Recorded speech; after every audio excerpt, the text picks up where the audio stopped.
From these regulations. Fire away. Mr. Sadler. 4 cars. 4 cars and no age limit. Right. That means everybody in every zoning district in the county, the way I read it, can have 4 cars in their front yards, because there's no restriction in there anywhere where they can be. They can have 4 cars, they could be all unlicensed, they could all be junkers, and I don't know as though we want 4 cars possibly in the front yard of every county home. Go ahead. Mr. Chairman, I would suggest we strike the word all county zoning and insert RAM and UA districts. So it would be accumulations up to 4 collector cars are allowed on properties in county zoning RAM and UA districts. Anybody? Yay, nay? I don't think you want them in anything. Well, I think you should be allowed to have them in light industrial and heavy industrial, any of those other. I think it's all we're wanting to do is say in residential areas, you shouldn't be allowed to have 4 cars. Maybe there needs to be an acreage or something like that. Yeah, but you're right. In light and industrial, they can still have their cars. You can still have your They're not, am I mistaken, Mr. County Attorney, they're already allowed in That's what I lights and industrial. Not unless they're part of the conditional use permit. right. So you should want be to able add to have 4 cars. No, you can't have it. Then what do I do? And you see, that's the kind of, I think, give and take. These folks who are here wanting to make sure we do the best for everybody, well, we all want to, but I understand the concerns that you have as well. What's to prevent us from saying, well, gee, we aren't going to do anything that you want to, okay? And it goes all the way around the circle. I think there's a lot of time that needs to be spent getting to know one another, building a little bit of trust with one another that we are. And I believe this from the bottom of my heart. I believe every single one of the gentlemen sitting up here and over there wants the best Roxy for everybody in the county. And I think that that's what everybody is asking for. But it's a huge issue that's popped up. I think we have the abilities to get through it, and I think that if we want to go ahead, Mr. Chairman, and talk about acreage, because I think we've got to start on that. Ed's talked about, let's just do it with, some car spaces. And that kind of formula sort of makes sense to me. I don't know, Dana, you figure it out because you've got the most land here, and you folks know some of the folks that have the least land and are collecting vehicles. If we come up and say it's got to be a 12-foot wide, or 10 is easy for me, it's one of those numbers I can multiply. So you do 10 feet. And if you do that and you've got a half an acre or you've got an acre, and Cliff, you've talked about this often, you know, how many 10s can I get there?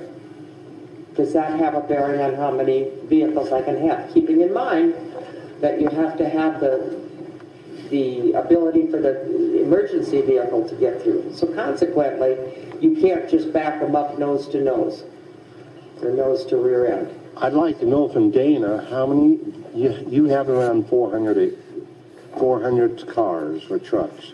How many acres do you think you have those 400 on? Well, we have 2 separate properties. Yeah, I know. 10 acres, the other one is 50 acres. Okay. And how much room, let's take your 400 cars, how much room are they taking up? Well, I suspect With the proper... 5 acres for that amount of vehicles. How many? Maybe 5 to 5.5 acres for Is that at your home place? Yeah. Yeah. That's how many, Dana? About 5.5 acres. And quantity of vehicles? Oh, probably 250, give or take a little. And that's with a roll for the fire, and someone can get down? There's still quite a bit of land left that there's nothing on currently. Okay. See, somebody like Rich has got the ability to figure that out. What's that? I said, you've got the ability to figure it out. No, I'm not a mathematician. But I've got a trusty phone. Anyway, so I tossed that out. I tossed that out as something as that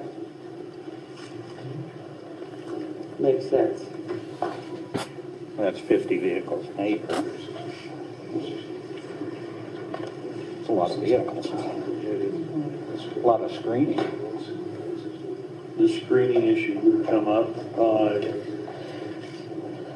But does government, are we really going to say how many vehicles that you can have in X number of acres?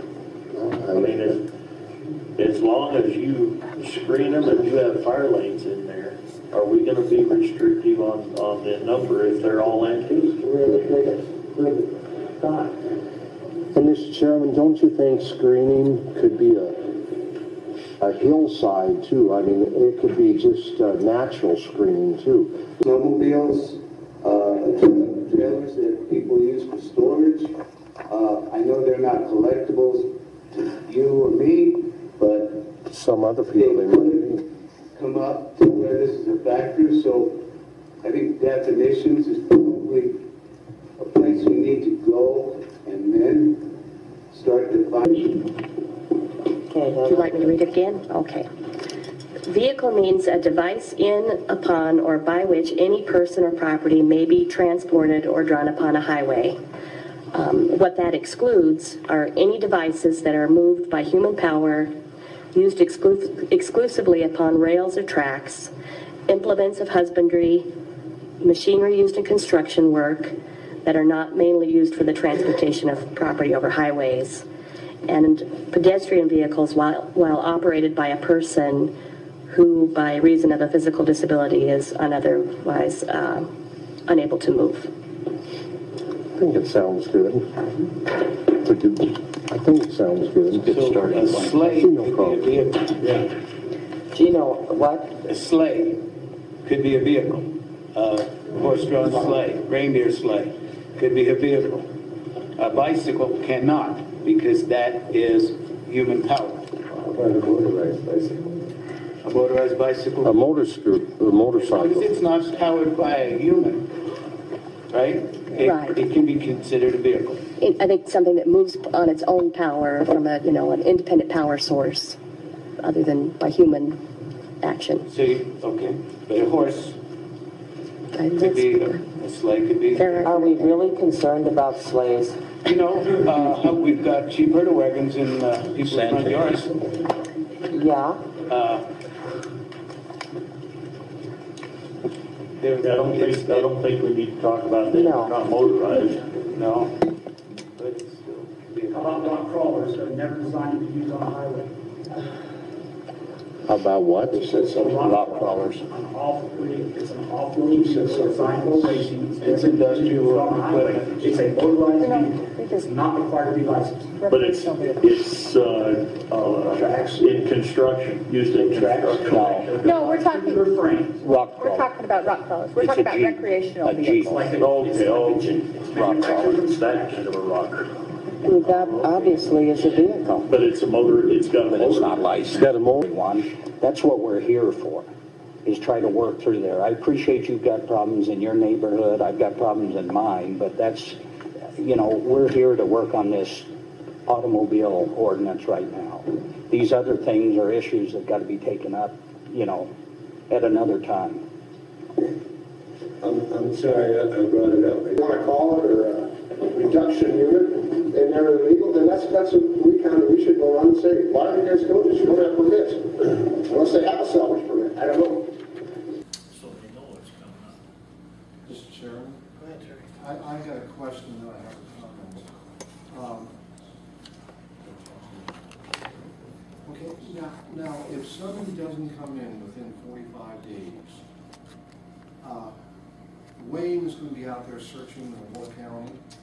Is that basically it? Wayne's going to be out there? Normal duties. Okay. Right. Well, I mean, it's normal because it's new, but it's new. Good choice of words.